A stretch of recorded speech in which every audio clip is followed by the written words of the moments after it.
வணக்கம். நம்மளுக்கு எல்லாருக்கும் தெரியும், ஆர்கனைசேஷன் டெவலப் பண்ணோம்னா பீப்புளை டெவலப் பண்ணணும்.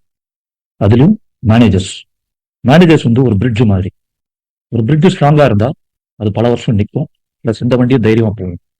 அதே மாதிரி ஒரு மேனேஜர் ஸ்ட்ராங்கா இருந்தா மேனேஜ்மெண்ட்ல இருந்து இன்ஃபர்மேஷன் கீழே கரெக்டா போகும், கீழே இருந்து இன்ஃபர்மேஷன் மேலே வரும்.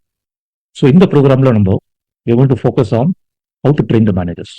மெயினா பாத்தீங்கன்னா நம்மளோட கம்பெனி விஷன், நம்மளோட கோல்ஸ் வந்து கீழே கொண்டு போறது அவங்க தான்.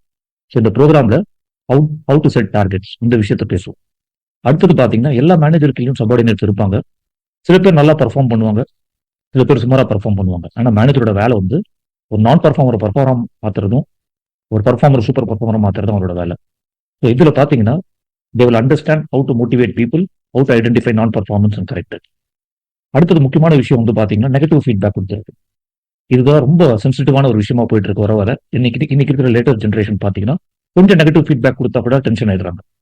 ஸோ இந்த ப்ரோக்ராம்ல how to give feedback without hurting the feelings, இந்த மாதிரி விஷயங்கள்லாம் பார்க்க போறோம்.